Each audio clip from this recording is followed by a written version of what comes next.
All right. Will it show me? Oh, it does. Hey guys, how are you today? I hope you're doing really well. Better view of I'm in the shadows a little bit. Right. Right? That's all right. Oh, maybe that's a little bit better. Okay. You guys get to my backyard right now. Obviously unfinished backyard. Yeah. We just moved into our new home like 3 months ago. So yeah, that's a fun story. That's a different story for another day, but definitely one of my dreams come true kind of thing. So hopefully you guys can hear me all right. I'm on live just because that was easier for me to do this recording today because honestly my kids are playing on my phone. So I'm recording on my computer instead for through not Facebook Live, YouTube Live. So today's episode for our Network Marketing Mom is going to be about the attractive character. I do want to say, though, as far as the episode 5, where I sort of like, who am I serving? And had a little bit of a breakdown on that one. You can go watch me cry if you really want to. I uh, I took some time and I wrote down and answered the questions that Russell had outlined in the Expert Secrets book. And I feel really good about catering to this audience. Now, I could probably go a little bit more specific. Right now, it's sort of the autoimmune community. I could go even more specific to my experience with Hashimoto's. But the challenge with what I do in my business is that I cannot connect essential oils to curing any kind of disease. Like, that's just not cool. So, and the FDA could come out and make a big deal, stink about it. So, how I go about making that connection will be different. It won't be making, claims about people's health because that is not what I do, but definitely instruction, definitely education, and helping people see different ways to care for their health. That is something that I can do. So it will take a little bit of like thinking about how I go and presenting my offers that I create to make sure that that is one, compliant with the government that I live under, and two, also empowering the people that I get to educate and connect to. So that's something to take the time for yourself to let me see if I can pull this up to answer those questions and make sure that you feel like your submarket and your niche market are really aligning with who you want to serve. So when it comes down to it, my question was, who was I just before I really became an expert at what I do? And the summary for that I came up with that was I was a mom recently diagnosed with Hashimoto's, which is an autoimmune condition, looking for natural answers. I was open to all things alternative and was finding tools of healing in many different ways. So that's where I was at. Could I go a little bit more deeper into that? Yeah, probably in the stories that I share, I would go into a little bit more deeper on my symptoms, my physical health, my mental and emotional health, because that all contributes to the stressors that creates this physical experience of autoimmune. Okay. But as far as who am I serving, I think for right now, currently, the answer is I am serving the undiagnosed autoimmune disorder woman and mom. So the people who don't realize that this is what they're struggling with. Not that I want to diagnose them because that's not my job, but I'm trying to help them connect the dots for themselves so that if they connect the dots right now, they can take better care of themselves so that it's not going to become full-fledged, leading into multiple AI diagnoses and other things. So that's really important to me. The other thing that was really interesting about going through this process is that I have technically like 3 different businesses. I present the product, that's one, and then I have the business side of doTERRA, not just the product side, but the business side.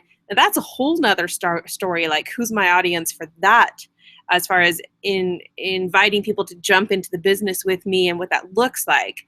I'm going to start with just the product user right now, and maybe I'll go to the business user later. But right now, I also have the Pre-Lead Plus program, and that's also a different market. And so this, I think, is a skill, like a muscle that I need to learn how to develop to get really good at identifying who I'm serving and putting it actually more intuitive than I ever thought. And I don't know why I've created these blocks in my head that made it seem like it had to look a certain way. But the more I think about this and characterize the different aspects of my business into these, niches, I can serve multiple niches. Like I can. I just have to make sure my product communicates to the particular niche clearly.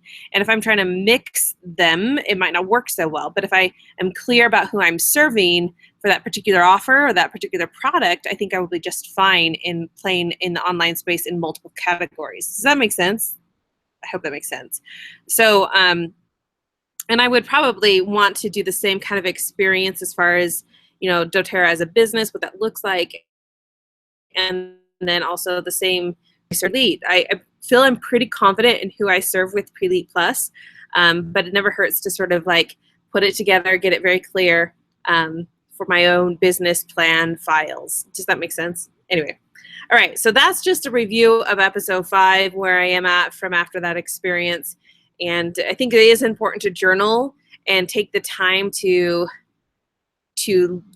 like spew it all out and then make it a little more concise. And it was very therapeutic for me to actually vlog about it, because I wasn't anticipating the level of emotion that came out of me. It was a good release for me, and also a good recognition of how important this really is to me in what I do, and just connecting the mind and the heart. I think that was really helpful. So, all right, so let's jump into episode 6. What we're talking about is the attractive character, okay? So as I have read Russell Brunson's book, Expert Secrets, and I've also read .com Secrets, this attractive character thing is something that's really stood out in my head. But the other thing that has really stood out to me is the fact that Russell Brunson doesn't call it this. Maybe he does, and I didn't know it, but it's basically what he's doing is story selling. That's really important, that you recognize that you, as you go about connecting with people, as you go about writing copy for online stuff or avenues of your business, stories sell, and learning to tell a story is important. And the number one most important thing about a story is the character. And in the online marketplace, the way you differentiate yourself from others is by revealing your attractive character. So reading this part of both of his books is going to be really important, as Expert Secrets talks about the attractive character and basic rules to follow to make sure that you are like centered in that. But in .com Secrets, he actually goes deeper into more of the, let me see here, the identity of your attractive character and some of the storylines the attractive character goes through. So you guys can start really, catering to how you story sell by how you portray your attractive character. And there's a couple of things. He has some rules that he covers in Expert Secrets. So I'm trying to balance my computer on my knee. Maybe that will work. I don't know. Anyway, so he calls them let me put what he says. Some rules you can follow to become a charismatic leader for your movement. So once you've identified who you want to serve, now you sort of have to bring out the best leader possible for the people you want to serve, and that's you. Okay, so you become the attractive character. And does he have 6 rules that he encourages us to understand and implement to become that attractive character. So I'm going to review them really quick with you, but I really think you need to read the book so that you can get more into that. So I'll post the link for you guys. If you haven't purchased the book already, go to that link. You can get it free plus shipping. So a great way to get the book for yourself. Also, if you get the black box, you'll get the .com secrets book as well. If you get the black box, you get both of these. Ta-da! And I think that's a really smart investment to your business. So I'll post the link for that below. As far as the attractive character, the first rule is, are you really being, he says, are you living the life your audience wishes they could live? And do people want to become like me? Now that's a loaded question, right? But I think when you're in congruence, like you're doing what you say and you're saying what you do, like that's, people pick up on that vibe. And the problem for me in this is that I get really self-critical and I say, but I'm not perfect. Like, geez, I have way more goals. I'm not complete. My journey isn't done. How can I portray that life authentically without somebody finding and calling me a fraud or something? So like some of those thoughts go through my head. My journey is still happening. Am I better than I was 10 years ago? Totally. Am I still learning and growing? Yeah. So I guess I just need to, what he says is basically show both sides of the story, showing where you came from and where you are now. And I don't think it's bad to want to continue to improve and change, but you don't have to be perfect now to be able to share something with other people. I mean, like after my 5th child, as far as my health goes, I was in my 5th pregnancy, I was diagnosed with cholestasis, which is an inflammation of my bile ducts. And it created a whole bunch of craziness. And my liver has issues. Anyway, lots of fun stuff, gallbladder attacks. And ever since my, that was a really stressful recovery from my birth, from the birth of my 5th child. And I still haven't, like I'm still, every time I nurse a baby, I gain 20 pounds. He's still nursing. He's my longest nurser ever. I haven't lost that weight. I'm not where I ideally want to be, but I am still in a good place. I have a lot of energy, a lot of drive, a lot of focus. There's a lot of good things still in my life that are in place that might not necessarily be perfect, but they're still good. And if I can acknowledge those and communicate that, I think that will be good for my audience. So I'm just saying that don't believe you have to be perfect to be able to, be able to share your story. I think that's just a deception and a lie that makes people not move forward in their businesses. So just putting that out there, okay? Let's see here. So basically sharing your story, both sides, where were you and where are you now? So I was tired, now I have plenty of energy. I was hopeless, now I know exactly how to help myself when I feel off. So like that shows a change. And am I perfect all the time? I mean, I had high numbers for my autoimmune, diagnosis stuff, and now I don't. Like, do I have to share all that? Maybe not. Depends on how I'm going about communicating. But like you have to show the change. And if there is no change, then you're probably not completely in the expert space for your topic yet. But if you do have some change, you can show that to your audience, okay? The other thing about an attractive character and story selling, okay, is actually having certainty that your message is connecting with the people that you're serving. Like you carry that certainty. And the way that he says that you get to that place of certainty is actually sharing your story regularly. This is something that I somewhat dread because he says you need to share your message more often so that you can find your voice and become certain in your teaching. And how do you do that? You are all over social media. You are blogging, you are vlogging, you are Snapchatting, you are messaging, like Messenger Snapchat version thing. You're doing Facebook Lives. You're communicating your story. Now, this is where I was like, I get a little paralyzed because I'm like, that's a lot to do. And what do I say? And how often do I get caught up and hung up in it. Okay. But I think I have an answer for you for it. So don't get scared about that. You just need to share your message consistently. I do too. I need to make a schedule for how I want to do that and put it into place. The third thing he says an attractive character has is they're not boring, meaning like the mainstream, nothing, how does he put it? Where like everybody thinks the same way, does the same things. That's one version of boring. And then you have like completely crazy, which is like the extreme. And he says the place you want to be, the sweet spot, is in between the crazy and the mainstream. And he calls it prolific. And that is where your unique message creates true fans, and also where you polarize people, where some people are just going to be determined to not like you and not agree with you. And that's okay. I think if you're going to do business online, you have to be okay with the hate mail, with the naysayers, with the people that are like, this person sucks. And I think that's also scary because sometimes our confidence around, do people like me? Everybody likes me, right? And so if you want to do business online and be successful at it, you got to have a thick skin. And you got to be in that prolific zone, which is between the mainstream and the craziness, is your prolific zone of your message, okay?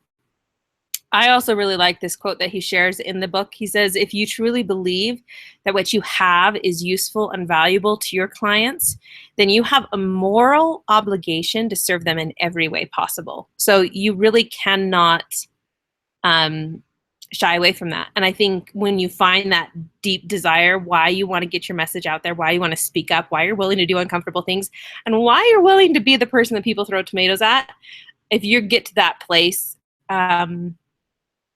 you're going to find your place and serve the right people.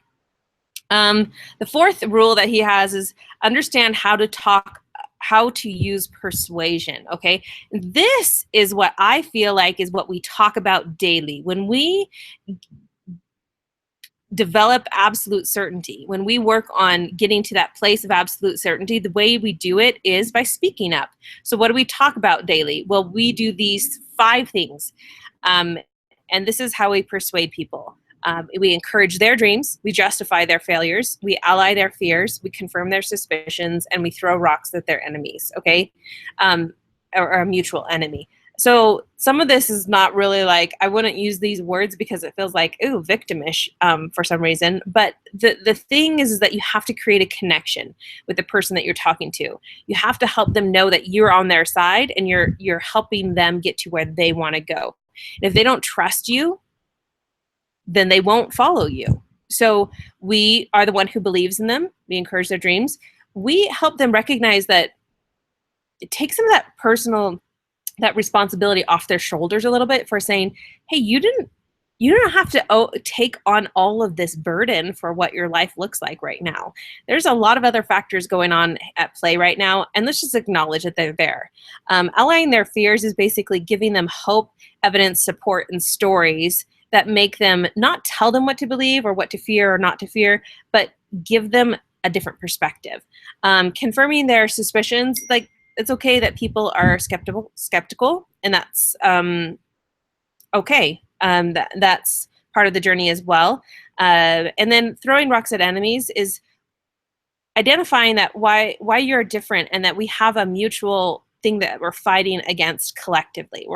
We are here and they are there and we are different, right? We are fighting for this purpose and this reason. And so that's also important. It's about creating the framework for in a relationship. So that's going to be really important. The 5th rule he says is care a lot. I think this is something that I've started experiencing. The value is you need to be okay with charging people money for your experience, your information, your knowledge, your perspective of things. He says those who pay attention. And the exchange of money is really important in the learning and results process. And a lot of people will say, I don't want to spend any money because I can go learn it from somebody else. But there is something intrinsic and internal that when you pay, you pay deeper attention to what you're experiencing, what you're learning. You have an investment in it. And with that being said, as you have more success, more people pay you for your experience and knowledge, you're not going to be able to serve them all the way you did when you were small. As you grow larger, you have to also have boundaries in place and support that allows for you to serve even larger amounts of people. So don't play small. Know that shift will happen as well. And the last rule that he says is let people define what they value. Sometimes we perceive what we value and we're like, well, I value that, so that experience was totally worth it to me. And another person might look at it totally different and say, I didn't value that. I don't care about that. But what determine what they value? Okay, some people value the information that they are learning, and some people value the connection in the community. Some people value the growth that they're seeing. Some people value the change. And one little aha can be worth everything to somebody. So let them define that. Don't define that for them as the attractive character. So when we go into online marketplace, we become the attractive character. We become the person that people want to be like. And we become something that they want to emulate. And that's not bad. But that whole process means that we have to be authentic.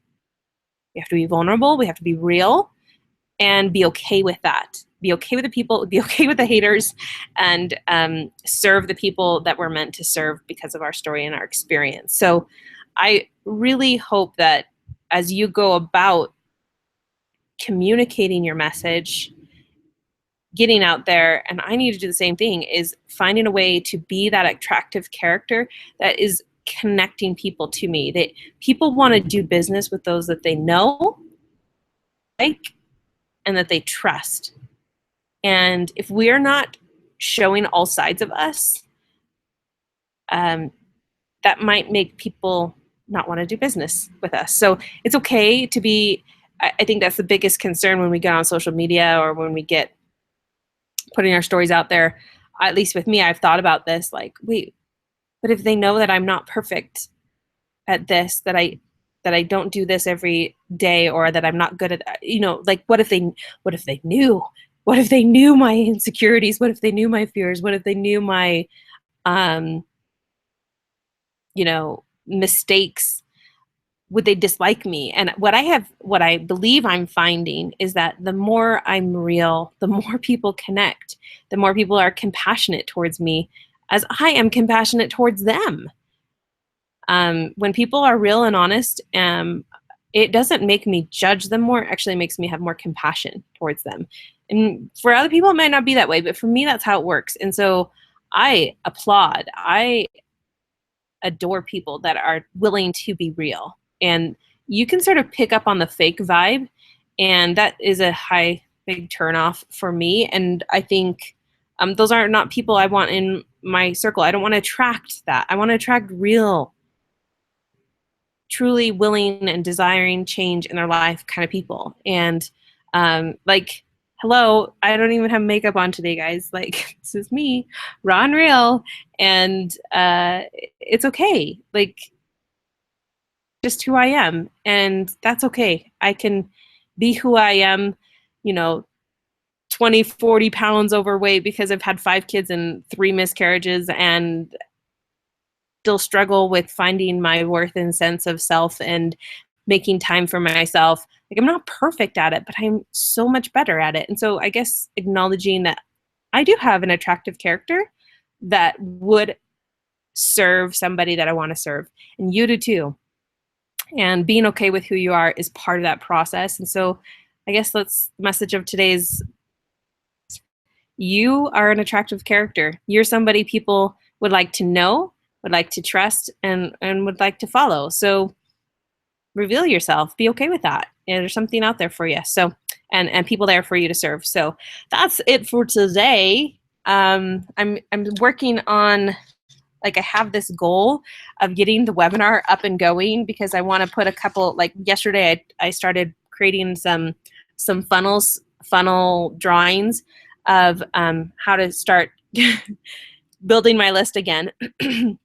and getting people into my webinar. But the thing that's scaring me is that I know sort of what I want to do in my webinar, but I don't know how I'm going to do it all. So I'm trying to move through this book as fast as I can so that I can get to the actual action of creating my weekly webinar again, and just running with it, because I've been putting this off for a year or longer.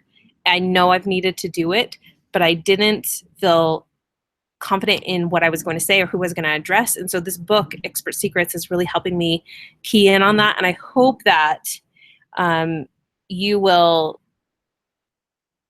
get it for yourself. Like, go through the process, go through the steps. You need that foundation, as do I, to feel comfortable stepping in back into this online marketplace and doing it like a boss, because that's what it's going to be. So anyway, hopefully you guys have a great night, and I'll talk to you later. See ya.